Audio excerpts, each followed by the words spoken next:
Hey, everybody, and welcome to another episode of Outhouse Thoughts. I've decided I am going to stop numbering these because I never remember what number I'm on, and I get really bothered of having to keep going back and checking how many times because I always forget what number I'm on.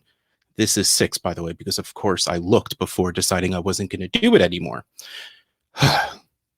Now that that's out of the way, I am back on task of where I planned on going. And it's actually kind of a little conveniently placed because I want to first say happy 4th of July. It is now the 8th of July because time messes with my brain when it's not normal. Well, I mean, let's face it, the past year has, time means nothing. But we had Monday off of work, in which case I completely lost track of what day it was. And Tuesday, I apparently agreed to record with someone. And then yesterday, I don't even remember what the hell happened that I didn't do this. I think I was just in a crappy headspace, in which case, this isn't something I want to phone in. So if I'm not really feeling it, I don't want to just sit and do it because I know I'm supposed to. But so I want to talk a little bit. Actually, before no, so I'm actually kind of happy that it is around the 4th of July when we're doing this because it's a little funny. It gave me a good lead in because yeah. So America has a wonderful thing of changing what things mean and making it fit their narrative, also just sort of claiming things as their own. And I am wonderfully, ironically, and luckily wearing a stupid shirt where this shows exactly what America does, right? Like, there was a sport called football, and they just decided, no, we're going to start calling our sport football, even though we don't just use our feet. And again, seriously, all I do is take a t-shirt that's on top of the pile. This is just complete coincidence because there are coincidences, like I've said. So, but the reason I bring all of this up is because of the idiom that we love to use: blood is thicker than water. Now, you might be asking, what the hell does any of this have to do with what I'm saying? Because blood is thicker than water. We now used to say family matters more than anything else. Let's go back to what the original quote was. The blood of the covenant is thicker than the water of the womb. What does that mean? That means it's more important who you pick to be your family than it is who you are born from. Yeah, this, like, I remember, like, there, every single idiom that we're used to, jack of all trades, master of none, like, we like have turned that into a bad thing. Like, but it's also jack of all trades, master of none is better than a master of one, because it's better to be good at a lot of things than just be good at one thing and suck at everything else.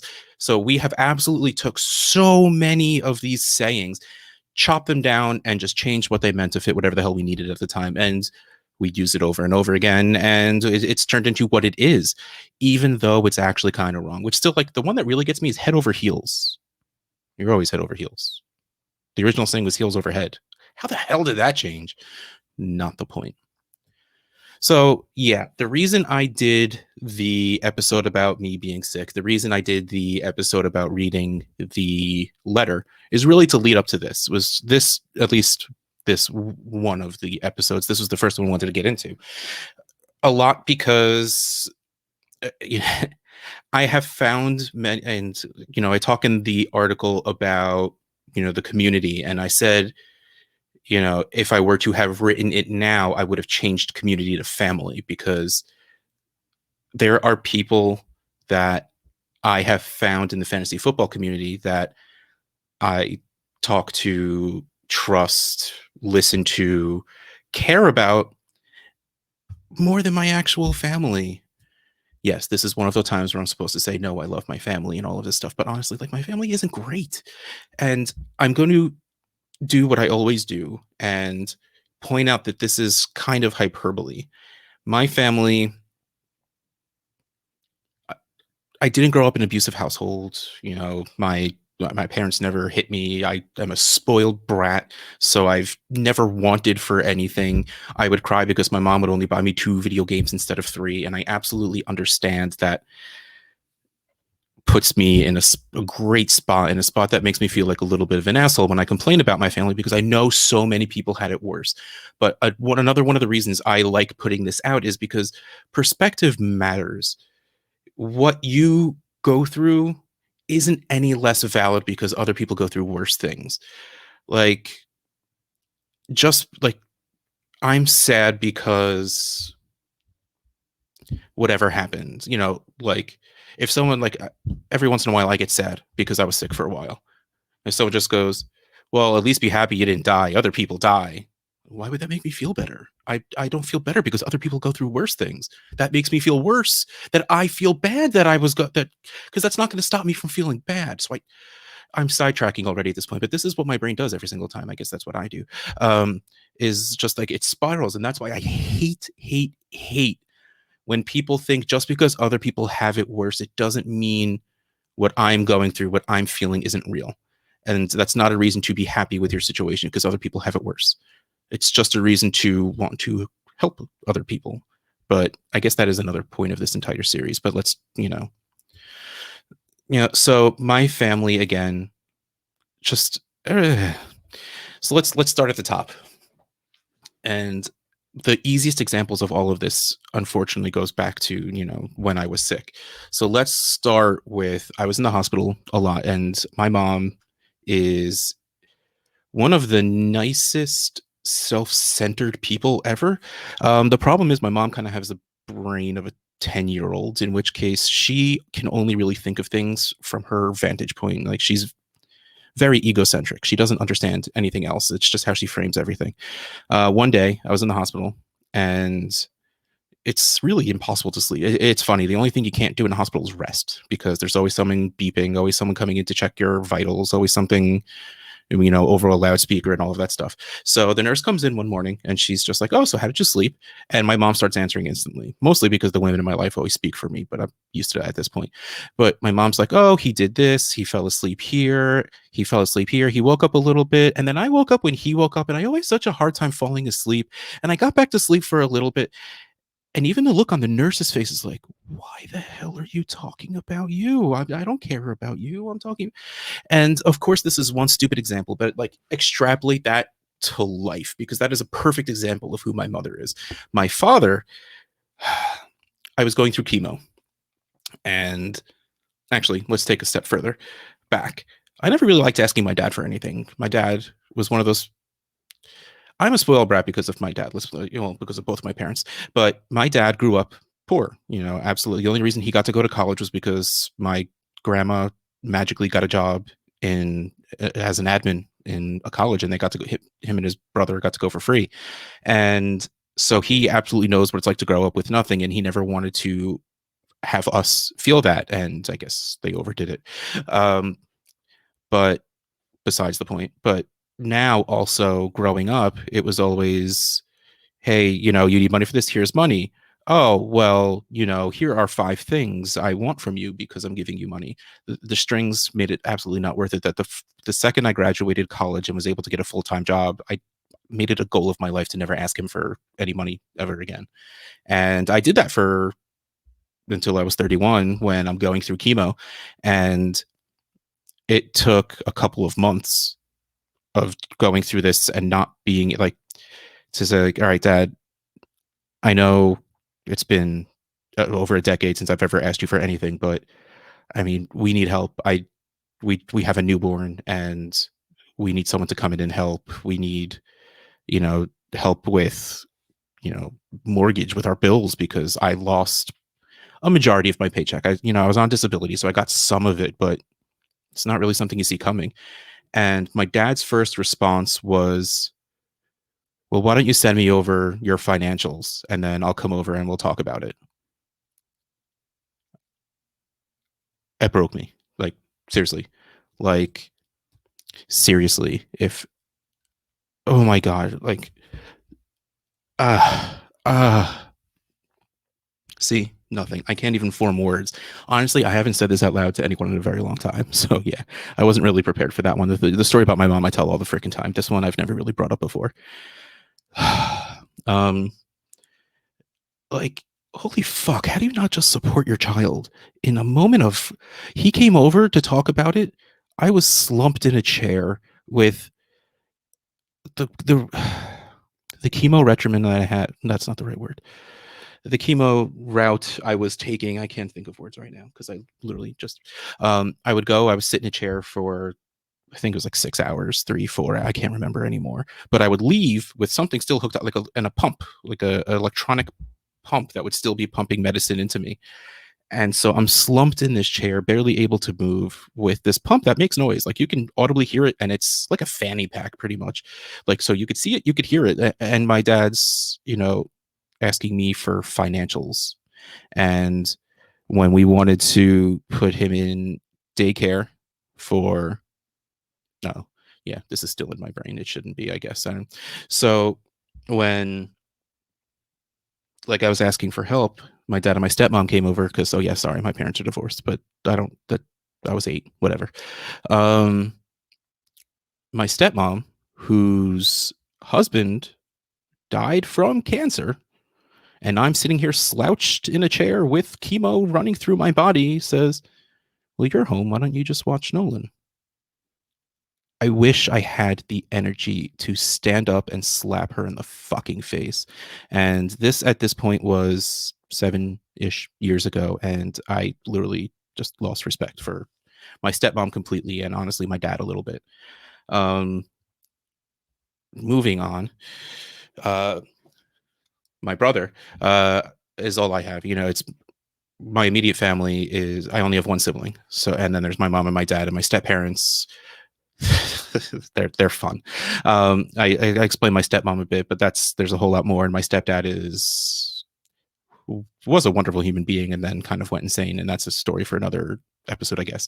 Um, and my brother, actually, we hated each other growing up because we were brothers. Like, we were siblings. There was a lot of sibling rivalry. We were 3 years apart. He's 3 years older than I am, and it was one of the, exactly what you see in sitcoms. I wanted to tag along with him everywhere. He didn't want the 3 year younger kid tagging along, so we fought a lot. We got into high school, and, well, I guess he went away to college, realized he had no friends, and I became his friend. Like, we became friendly. We became very, very, very good friends. And then he got married, moved out, had a kid, and they were not in the greatest of neighborhoods. And at that time, I was also married and living in a house with, with some extra rooms because we could. And they ended up moving in with us. And it was wonderful. First of all, because, like I said, I was very good friends with my brother, so I was having a very good friend in the house. Um, his wife, who just sort of sucks immensely, sucked a little less because, for some reason, because she was happy to be out of that terrible place and to be in a place with family. And that was the only baby in our life. My niece was the only baby in our family. And, like, since I didn't have one of my own, that baby was my baby. Like, I talked about that baby. Like, my eyes lit up like it was mine. And eventually we decided, after like 8 months, we're just like, this is working, but we're in a townhouse. Do you want to just go buy a house together? Everybody and their mother told us how terrible of an idea this was. And we were just like, we've been doing this for 8 months. It's been great. Why would it be terrible? Fuck, I wish we listened. So we get this house, and as, like, you can tell, they were living in a crappy neighborhood, and we had a townhouse with extra rooms. We are better off financially than they are. And we end up buying a house together, and we were somewhat careful about it. We drew up a roommate agreement, but things quickly went very, very wrong, and we would start arguing a lot. And it always came down to them, saying, "This is my house. I don't have to tell you about this." No, no, no. This is our house. You know. First of all, we put down more money, and while technically we want this to be 50-50, you have to pay us back before that happens. And clearly, we didn't even last. Honestly, we lasted a year. We lasted a fucking year in that house. And that house was awesome. It was gigantic and completely unnecessary, but that's besides the point. Um, but yeah, we did not talk for, when the hell was that, even like 2011 maybe, so like almost a good 9 years where we didn't talk because of all that fighting. And it became very apparent that they latched onto us because we had money, and it got them the house they wanted but could never afford. And it was fucking heartbreaking. Like, I know unfortunately, a lot of it was his wife. Like, she is a miserable person, and we just caught her on a good 8 months. And then when she got too comfortable, things went wrong. And there's a lot of details I'm skipping over because, I mean, we're already 50 minutes in, and I'm just sitting here complaining, and I don't really know that. I don't know how else I thought this was going to go, but this isn't really how I thought it would. Um, but yeah, I mean, I talked to my brother a little now. He has 2 kids. I have 2 kids. They've met each other once. And that was also, of course, before the pandemic, but whatever. But like, why I say all of this now, like, I don't necessarily think my family's great people. Like, they're nice enough, but why would I stick with blood is thicker than water? Why would I choose my brother, who I go 9 years without talking to because he greatly took advantage of me? Oh, and by the way, in that 9 years was the cancer. I saw him once when I was almost dead. Like, he showed up in the hospital while I was getting wheeled into emergency surgery because I was going septic. Otherwise, I did. From that moment before and that moment on, I didn't hear from him. He didn't email, text, call, show up, any of that. And I brought, of course, every once in a while, my parents would try and force us to talk again. And at one point, I asked, I'm like, well, you want to know why I'm mad? I'll tell you why I'm mad. Why the fuck weren't you there? My bad. I should have been there. I, I'm always the bigger person. I'm always the bigger person. I overlook so much shit just to keep the peace. No, couldn't do it that time. And honestly, I told my parents that. Like, I told them I was even willing to forgive the shit with the house at that point, just to honestly ease everyone's fucking lives, because my parents want to have a fucking birthday party and we couldn't be in the same room together, and that was obnoxious on our part. I get it. So I was willing to try and be civil, and then my bad. Really fucking my bad. Like, but every once in a while we message each other. It's 99% out of his loneliness and 10%, 1% out of me being really sad. I miss my fucking niece. And I wish he would bring up once the saying, "Oh, I haven't really met your kids. That would be great to do." But he doesn't, which means, again, he's trying to reach out because he's lonely. And I'm not being the bigger person this time. I'm done with being the bigger person. But man, I have people in this fantasy football community that message me purely because I haven't tweeted as much lately. So they want to check on me to make sure I'm okay. Like, what fucking world am I choosing my brother that I don't want to talk to over that? Just because we came from the same person? Why the fuck am I choosing, a father who asked to look at my financials instead of doing anything he can to take care of his sick son? Like, I mean, I don't really necessarily have a father figure in the community, but like, I still have people reaching out to help me if they think I need it. I have people I can go to. Like, I barely talked to my dad even before this. Mostly that was just because I blamed him for the divorce for absolutely no reason, when it was absolutely well, 50-50, right? It's never, not usually just one person's fault, but like, I loved my mother, blamed my dad, but again, that's another episode. But still, like, I never talked to him very much. We have almost nothing in common. It's one of those, like, you ever watch How I Met Your Mother, where Ted Mosby and his dad, like, they're so awkward around each other, but then they're just like, oh, a baseball, and they just start talking about baseball because they have nothing else to talk about. Like, that's with my dad. Like, every once in a while, it's like, oh yeah, stuff. So sports, yay, sports. And my dad is an accountant in every sense of the word. He probably, if he ever got tested, would come up as mildly autistic. He doesn't understand people super well. He even told me that he likes accounting because debits equal credits, and that makes sense to him. So that's why he followed up with it, which also just means people don't make sense to him, and that's why he doesn't do anything where he have to deal with people. Um, and clearly that's just, and this isn't specific to me. Everyone has shit they've gone through with their family. Sometimes you go past it, sometimes you don't.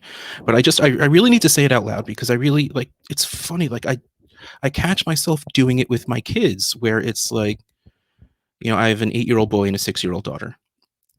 The daughter's really much tougher than the boys, but that's besides the point. Like, At one point, someone pushed, my daughter was on the swings and some kid pushed her off. And my son Nolan comes running over. He's like, Daddy, someone pushed Ellie off the swings. And I go right up to him. I'm like, if someone puts their hands on your sister, you put your hands on them. Someone pushes your sister down, you push them down twice. And then I stop and I think, like, I wouldn't do that for my brother. At this point, it's just like, all right, can I hit him too? But it's still like something you try and still, I think it's more like I want them to be that way more than I think they have to be that way. At least I hope so. Like, I think that either that or it's just still so instilled in me that I push the agenda of care about your family over everyone else. I wish I knew. I wish I knew half the shit I do, why I do half the shit I do. This wouldn't be necessary if I understood why the fuck I do half the shit I do. But like, it's, yeah, like I want it to be a thing. I want them to love each other. They do love each other. I'm very, very lucky with the way my kids are. But it's just like maybe because they haven't grown up to be able to form a blood of covenant. They don't have their. Makes me a little sad that they don't have their super best friends already. Because I got mine. My very first best friend was in kindergarten, and then I got another one in like fourth grade, and I still talk to that kid. But still, not the point. Like, when they hit teenage years or whatever it is, and they find that one person that they spend every day of their lives with, am I going to expect him to choose Ellie over that person? Like, this is another perfect example. At our weddings, mine and my brothers, my dad forced us to have each other as our best man. Neither of us should have been. We were still talking at this point, but that's not really even important because we both had best friends that we've had since early grade school, and we both got married in our mid-20s. Like, why would I have, at the time where my brother got married, he got married like 2 years before I did. At that point, we were friends for like 5 years, and he's had a best friend that he's had since he was 5. Why would he choose me over that guy? And I even tried to tell my dad, like, I don't want to be his best man. Dave should be his best man. I don't want Doug to be my best man. Ian should be my best man. He's been my best friend for, man, at this point in my life, over 30 years.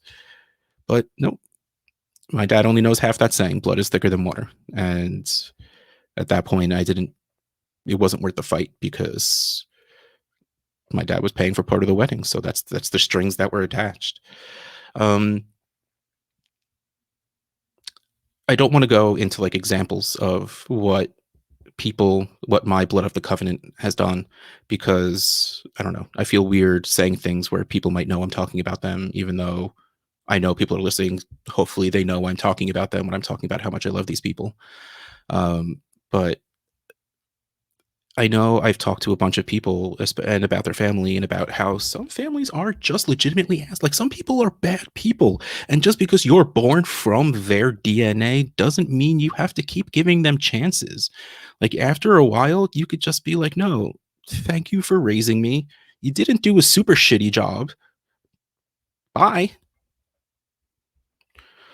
And it absolutely is better for you as a person to just find people to replace that with. Like, again, it doesn't have to be mother father figure, because again, I don't think I even really have that in my life. My in-laws are much better parents to me than my parents ever were, but again, it's still a weird thing where I can't call them mom and dad, even though I really kind of want to. But even still, back to that simple explanation of, like, if someone asked me who I felt my parents were, it would be my in-laws, not my real parents. My in-laws literally watch my kids multiple times a week. They show up just to see the kids. And again, that's not really about me, but it's about family, right? Like, I'm not born from them, but early on, when I was still just dating their daughter, they thought of me as a son, and they showed it. It's not like they just said it one day. Like, they have included me in every aspect of their family from a very young time in my relationship, because they saw how serious Trish and I were. And it's not the same on the other side, because it's just not the people my parents are. So, like, again, like, I mean, I'm not like Sophie's choicing this, where if I had to choose who lived and who died, I would probably just jump off a cliff if that happened, because I can't take that kind of pressure. But I'm going to stop rambling, because this is 25 minutes already, and this is probably, way too long. But just please, if you are in a situation where you just are over and over disappointed by the people you are blood related to, just remember it's not blood is thicker than water. It's the blood of the covenant is thicker than the water of the womb. And you don't owe them anything anymore. Assuming you don't live under their roof. If you live under their roof, then you're just sort of stuck until you leave and you don't need money from them. But yes, that's all, I think. I don't know. I wish I prepared myself a little better for this. I didn't realize how much talking about all of that was going to sort of have an effect on me. But yeah, I'll catch you next time, everyone.